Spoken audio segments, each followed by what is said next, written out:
कुमारी party ज्याउलाखेल व्यापार संघ खुक्कको वार्षिक साधारण सभा चुगुदु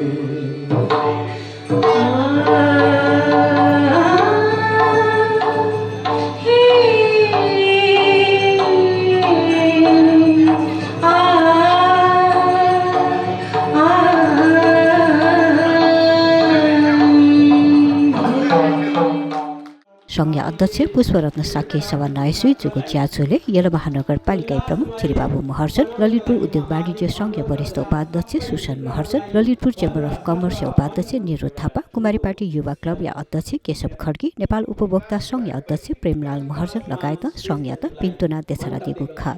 आजभन्दा झन्डै 16 वर्ष अगाडि यो गर्नु भएको 2046 सालमा मेरै अध्यक्षतामा यो संस्था गर्नु भएको थियो र त्यो बेलाको र जुन परिस्थिति थियो कुमारी पार्टी ज्याउलखेल व्यापार सङ्घ र त्यो बेलाको कुमारी पार्टी र ज्याउलखेलको स्थिति र अहिलेको स्थिति हेर्दाखेरि हामीले जुन किसिमको यो कुमारी पार्टी र ज्याउलखेल क्षेत्रलाई हामीले पहिचान गर्न मलाई लाग्छ अरूले भने पनि नभने म चाहिँ अरू सहरले पनि हामी भन्छौँ सफल भएका छौँ। किनभने ललितपुर नगर जो चाहिँ 37.4 वर्ग किलोमिटरमा फैलिएको ललितपुर नगर जो चाहिँ एउटा थुप्रै ऐतिहासिक कलाकृति सांस्कृतिक र एकदमै मतलब चाहिँ आफ्नै मौलिकता भएको सांस्कृतिक झल्के भएको यो ललितपुर नगर हुँदाहुँदै पनि यसमा एउटा बिजनेस केन्द्र अथवा व्यापारिक केन्द्रको रूपमा यो कुमारी पार्टी ज्याउलखेललाई हामी पहिचान गर्न एकदमै सफल भएको छौँ। उहाँले उठाउनु भएको प्रश्नको जवाब मलाई जहाँसम्म लाग्छ आधीभन्दा बढी उहाँले नै थाहा छ। मैले उहाँले नै छोडेको छु किनभने उहाँहरू यहीँकै नेटिभ हुन्, यहीँकै स्थानीय रैथाने, यहीँ जन्मेको, यहीँ हुर्केको, यहीँ बुढो हुन लागेको व्यक्तिहरू हुनुहुन्छ। यहाँको चाहिँ सबै कुरा थाहा छ। They know everything, no can corner, सबै कुरा थाहा छ। तसर्थ यसमा चाहिँ मैले त्यति चर्चा परिचर्चा गर्नु पर्ने मैले देखिनँ। यो समस्या सबैलाई थाहा छ, थाहा नहुने को छ।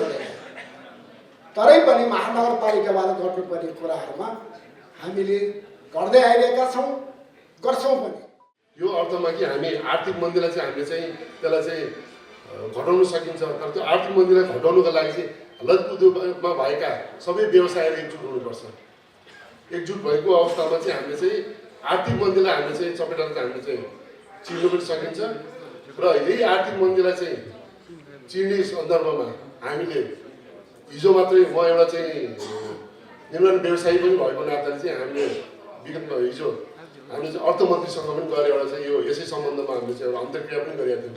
किन भन्दाखेरि अहिले आर्थिक मन्दी हुनुको कारण चाहिँ ठुलो एउटा धनराशि जुन निर्माण व्यवसायहरूलाई चाहिँ दिनुपर्ने ठुलो धनराशि चाहिँ अहिले केन्द्र सरकारले नदिएको अवस्था छ, जसले गर्दा आर्थिक रूपमा चाहिँ यहाँ चाहिँ आर्थिक चलायमान नभएको अवस्था पनि भएको हुनाले चाहिँ हामीले उहाँलाई ध्यान आकर्षण गरेका छौँ र उहाँले चाहिँ छिटोभन्दा छिटो चाहिँ यसको सम्बोधन गर्छु पनि भन्नुभएको छ। ज्याजुले वीरेन्द्र साके नेतृत्व नगुजासन पुछ लियबुखा।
पदमा निर्विरोध निर्वाचित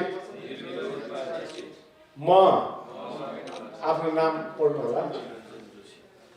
यस कुमारी पार्टी ज्याउखेल व्यापार सङ्घको विधान तथा व्यवस्थाको पालना इमानदारीपूर्वक आफ्नो बुद्धि विवेक तथा बरगतले भ्याएसम्म आफ्नो पदीय दायित्वको पालना गर्नेछु।